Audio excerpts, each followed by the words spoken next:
Hey viewers, check this out. I picked this bike up just really cheap. It's an old Schwinn, but unfortunately it had just been really abused, and the guy I bought it from just took white spray paint, spray painted it overspraying everything, thinking he was doing a good thing, but just made it worse. But there's some good news. On the back here, it's got a Bendix RB-2 Red Band coaster brake hub, and I haven't worked on one of these, so I thought it would be fun to take it apart, clean it, lube it, put it all back together, make a video out of that. Yeah, my idea of fun. I'm easily amused. But I'll get my fun out of the bike here, and then after that, I don't know, maybe I'll donate it or something. I'm not sure yet. Okay, so first let's remove this wheel from the bike here. There's the little brake arm there. You can see RB-2 Bendix. It's got white spray paint overspray on there. And I'll remove this. And this does not look like the original screw here. It's like a little machine screw. Phillips head, which usually be like a flat head or something. But so I'll remove this. And then loosen these axle nuts onto here.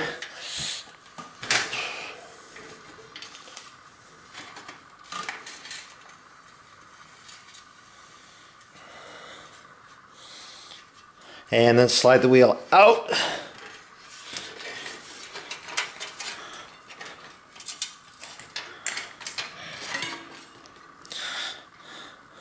Like that. And yay, it looks like somebody installed it with both of those washers on this side. One should be on the other side. Okay, so here's the wheel. I went ahead and cleaned the hub up with some degreaser and a scrub brush just to make it a little nicer to work on. And it actually cleaned up pretty well. So I'm going to start taking it apart here. Pull off this axle nut here. And then there's two serrated washers. One of these should have been on the other side of the wheel there, but they were both on the one side. And then I'll flip it over and then take the axle nut off of this side. And then there's another washer here. I'm going to keep these parts kind of separated here in the order that I take them off. So the parts that came off of the one side are going to go over here, and the parts that go the other side are going to go over there. And just kind of keep them in the order that they came off. It'll make it a little easier to put it back together. Next, I want to remove this cog here. It's being held in place by a little split ring here, so I need to kind of get this split ring out of this groove around here, and that can be a little tricky. I have like an awl here, and if I can kind of get this in and kind of pry it up there out of that little groove and kind of work my way around here and kind of pry it up there. So I've got this little split ring out of there, and then this cog should just pop right out of there. And see, it's got these little little bumps here that fit into with these notches there. So I'm going to set that off to the side just like that. Next, I want to remove this nut here, and I need to hold this little part down here. That's a 19 millimeter. It could be SAA, but 19 millimeter fits that. So I'll get this here and have an adjustable wrench for this top part, which I think is about 22 millimeters. So I'll get this loosened here. And once I get that loosened, go ahead and remove this and put that aside. And so now I can go ahead and remove this part here, and it comes off pretty easily. And so that's like a cone type part. And at this point, I can pull this out. So there's the little brake shoes, tons of grease in there, there's the bearings there. So I'm going to set this part aside for right now. And then here's some bearings in here. And looks like there was actually a little bit of, maybe a little bit of water or something in there. So maybe it's a good thing that I overhauled this. But there's those little cage bearings, set that over there. And so I'm sticking my finger up through the bottom here and kind of holding this part down there. So this kind of unscrews out of here. And I'll set this over here. And here's some more bearings. And set these over here. And then this part here in the bottom comes out there. And I'll stick this over here. And so looks like everything's out of there now. So I still have this part here, and there's these bearings in here, so I want to take this apart. There's a lock nut on here, so what I want to do is loosen this. So I'll get my wrench on here, and then just basically squeeze here and kind of get it loosened, because it's just clamped against the brake arm there. And so I can remove this now. Put that aside there, and there's the brake arm there, and there's this part here. And so there's these bearings on here, and these just come off over here. You gotta get them off straight, and then just very carefully slide them off, and they come off like that. And man, this thing is just a mess. So, and then this part just unscrews here like this. Man, this thing's look how dirty this thing is. And that comes off like that. And so there's all the parts. Okay, so I cleaned up all these parts. I cleaned them up in mineral spirits to kind of dissolve the grease and get them all cleaned up. But you could use like a degreaser and a scrub brush or whatever works for you. Some stuff I found is there was actually a dust ring that was stuck to the back of the cog here. When I cleaned it off, it came off. So normally this part would have come off separately. And then this part here is actually 3 parts. There's actually this part here, and then there's like a little spring clip around here that it's on here pretty tight, but it comes off of there. So these 2 little parts here, so there's like little teeth in there, are held together by this little spring clip. And so I took that apart and cleaned it all up here, and I'll have to put it back together with a little bit of grease in there. Okay, so let's start putting this thing together. I'm going to start with this part, might as well. What I'm going to use is marine grease for a lot of this. And so I'm going to put a little bit of grease around this part here, rub it around, and then slide this little spring collar thing on here like that. And then I'm gonna put like a little bit of grease around inside here and take this part and slide that into there like that. So I got that together like that. And then the next thing is I'm gonna start putting this part together. And before I put this, I'm gonna put just a little bit of a light coating of grease on the axle here like this. Next I want to lube the bearing here, so I'm just going to squirt some grease in here between each of the little balls to kind of get it nice and lubed up here. And then I'm going to insert it onto this part here, so I'm going to go ahead and get a little bit of grease onto here as well. And I'm going to slide this on here. The little square part here is I want the flat side of the cage here facing up, and so I'm just going to press this down into place like that. And so now I go ahead and install this onto the axle. And it came off of this side. I don't think it really matters which side. It looks like they're the same length on both sides. But I'm going to go ahead and just insert it on the same side that it came off of. And so I'm going to screw this on here like this. And then I want to screw it on, not all the way, but on to where there's about 1 1/8" of axle extending out past the end of this little part here. And so now I'm going to stick this little part onto here like this, and this goes and just fits on there like this. And now I'm going to go ahead and stick this part on the little brake arm, and I want to put it on so that the Bendix logo here is facing outwards. And I'll put the lock nut on here and tighten this down against the brake arm to hold this in place. And now tighten this lock nut against the brake arm here. Get it nice and tight. There, so this whole part is now assembled. Okay, so I'm getting ready to where I can start installing parts inside the hub here. One thing I want to point out is if you look down inside there, there's like a little lip part.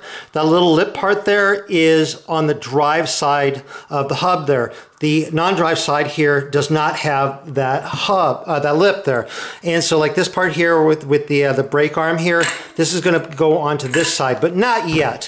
One thing I need to do before I install the parts in there is I need to grease the inside of here.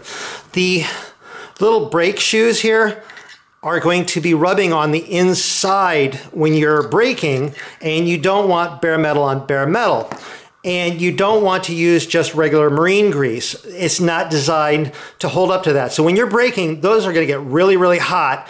And if you use like regular grease, it's just gonna melt off. So what you wanna use is high temperature grease. So I have some high temp grease here, and I got this at the local auto parts store. So what I'm gonna do is just put a thin coating of grease along the inside here where the brake shoes are going to be rubbing up against. Just a thin coating, just like that. And I can wipe it out of the little bearing race here because I'm going to put regular grease inside this bearing race there. I just need the high temperature grease in where the brake pads are going to be. Now this is over on the drive side here, and these other bearings here, big bearings, are going to be fit inside there. And so what I'm going to do is insert some grease in between each of the bearings here.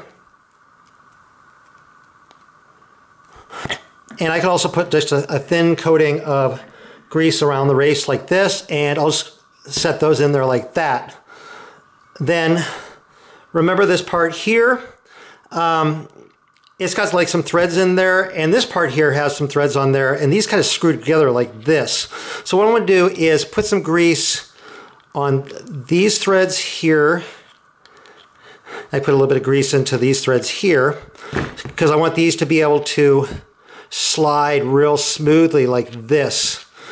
So what I'm going to do now is I'm going to take this part here with the threaded side here facing up here, put it up through the bottom here and kind of just hold up into place with my finger here, and then take this part and screw this down into that, just like that. So next I have the little brake pads here, and if you notice there's like these little notches in there, those are going to kind of fit between the two brake pads. But before I put the brake pads in, I want to go ahead and put a thin coating of the high temperature grease around on these as well.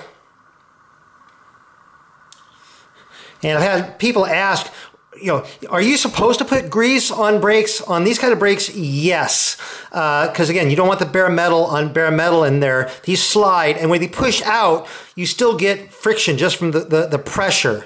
So I'm going to slide these in here, and they're going to fit down in there between those little notches on either side, and they'll just fit in there nice and cleanly like that. Then again, I'm going to go ahead and clean out this bearing race there with the high temp grease, and I may just go ahead and put just a little bit of just the regular grease here where the bearings go, like that. And I already have grease on the bearings. And so, and then remember this part, again, this has the two little notches. These two little notches are going to fit down between the two brake pads down there. So I'm just going to slide this down into place, and you should be able to feel that kind of lock into place just like that. Now I'll flip the wheel back over.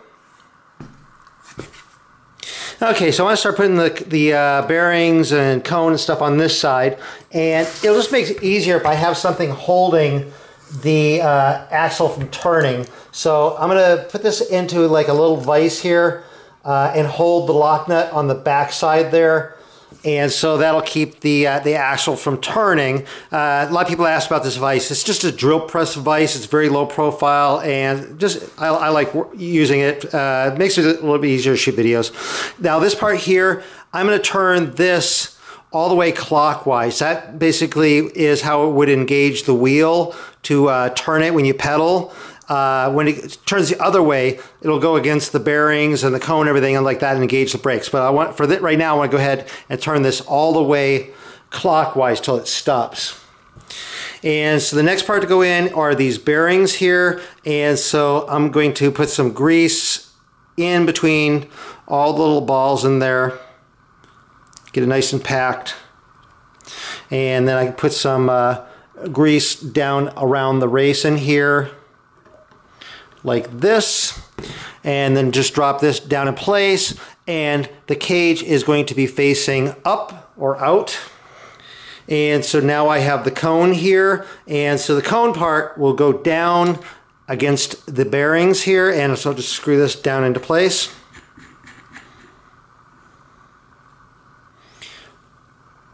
Now I'm going to screw this down tight here, and then I'm going to unscrew it about a quarter of a turn there.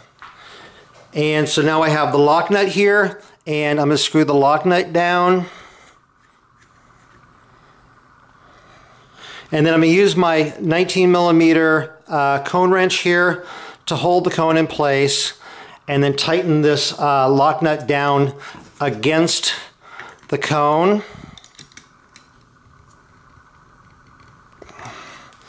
Like that. And then make sure that the wheel still turns nice and smoothly, and you don't want to have any significant play in the hub there. Maybe just a tiny little bit of play, but nothing significant.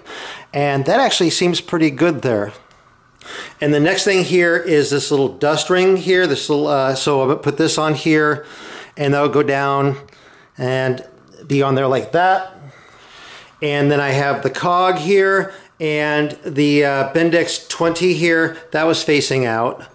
And so I'll put that there, and these little bumps here are going to line in with these notches there. And so now I want to put this little split ring on here. And so this is just going to be a little bit tricky here sometimes. I'll get like one part here engaged in that little slot around down there, and then just kind of work it into place here.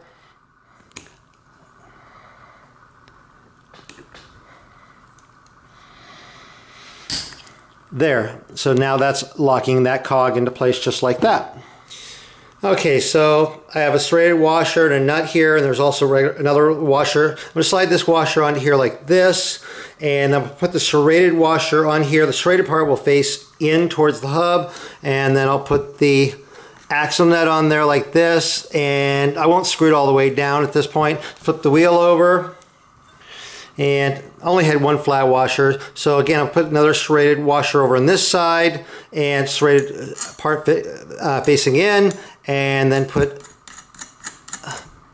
axle nut on there like that. Now I'm going to go ahead and reinstall the wheel here. So bring the chain back, engage it onto the cog here. It's pretty rusty, probably should be replaced, but that is not the subject of this video. So I'm going to mount the wheel here. I want to make sure that the serrated washers are on the outside of the dropout. And then slide the wheel back here. And then tighten these down, just kind of finger tight at this point, just enough to kind of hold the wheel on into place. Okay, so now I want to reattach the brake arm here. So pivot that up, slide this back, get the hole lined up there. And I'm just going to use the screw that was on there to begin with. I'm sure it's not the correct screw. It could be a little heavier screw, shorter screw, but it'll work for now. And I'm just going to get the screw attached on there and not tighten it down at this point, because I want to be able to slide this back and forth a little bit till I get the wheel tightened down. So now just make sure that the wheel is pulled all the way back, and I'm going to tighten these axle nuts here. And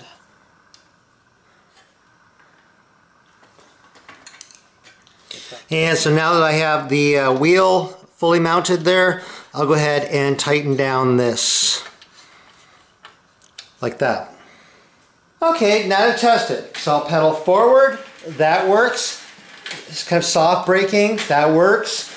Pedal forward, hard braking, that works. I don't even need to move the pedal back very far before the brakes engage. So that all looks good. It's working just how it's supposed to be working.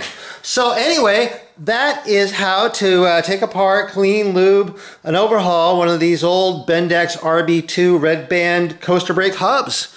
Hope you found that interesting. If you did, please give my video a thumbs up. If you're not subscribed to my channel, click the subscribe button. Be sure to click the little bell so you get notified of new videos that come out. I'm over on Facebook, RJ the Bike Guy. Go over there, like that page. I post a lot of stuff over there. And I have a webpage, rjthebikeguy.com. Go check that out. Anyway, thank you very much for watching.